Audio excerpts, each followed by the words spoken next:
aralin mo rin yung tamang setup, kung saan ka comfortable, kung saan ka mas makakating advantage ng kanyang mga automatic features yun.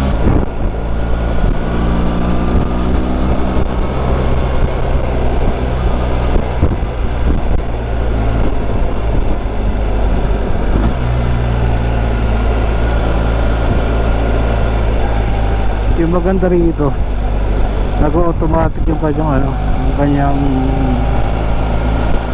signal light.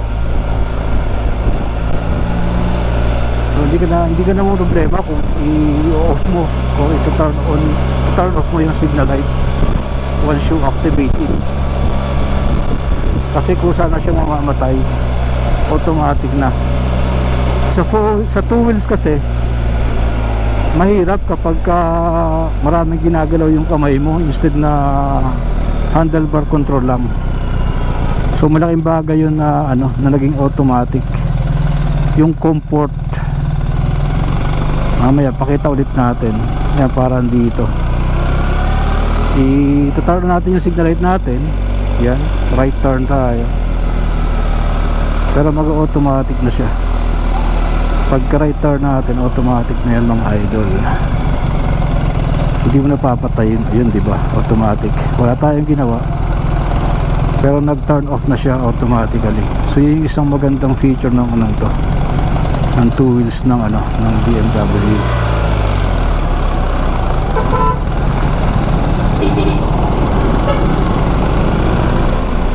Yung isang hindi ko naman masyadong gusto, yung collision warning. Kaya ang ginawa ko doon sa collision warning, nilagay ko nilang sa late. Nag-ano pa rin siya, na warn pa lang, kaya nga lang medyo late. Kaya lang pagka yung siya, yung medium o kaya yung yung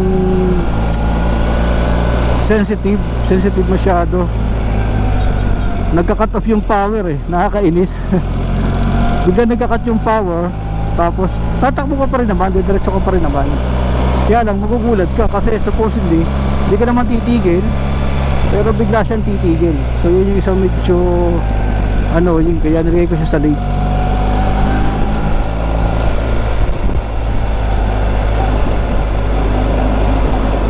And then uma-alarm pa rin yung ito yung signal light dito, umiilaw pa rin, mayroon pa rin signal. So yun yung isang pinakagusto ko dito, at saka yung isa lang sa pinaka-ayoko. Tulad niya hindi niya napapansin na naka-signal light siya, hindi niya napapatayan. So yung doon sa mga sumusunod. Pero kung naka-automatic na yun, mas maganda. Malaking bagay kasi yung signal. Pag magle-left or mag-right turn, malaking bagay na mayroon kang signal. Safety kasi yan Pero kaya lang, kung may signal naman tapos di mo napapatay kapag hindi na kailangan, annoying din. So yun yung isa sa pinaka-ayaw natin sa two wheels.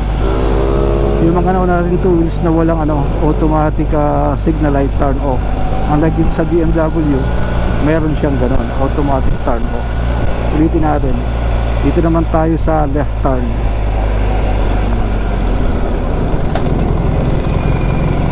Naka-turn on yung ating left turn, pero mag-auto turn off yan after ng left turn natin.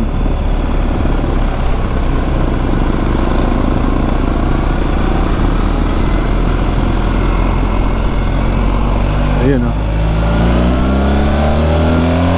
diba? Automatic na nagta-turn off, wala kang ginagawa. Napaka-convenient. Kung ayaw mo na bang i-automate yung signal light, madali lang din siyang i-off dito sa kanyang control. Mamaya i-sample natin yun para makita nyo, para makita ng ating mga viewers. Ayan, yung automatic to, wala tayong gagawin. Diba automatic na, nawawala. Ngayon pwede mo rin naman siyang, kunyari naka manual. So kung nag signal light ka, pwede mong pindutin lang to, okay na siya. turn off na kaagad.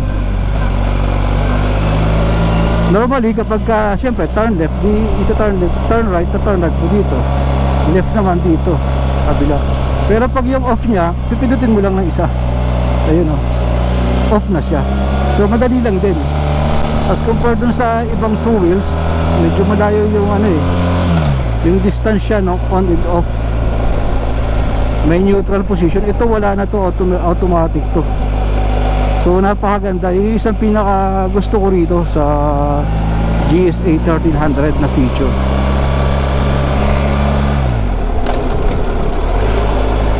Napaka convenient o comfortable gamitin.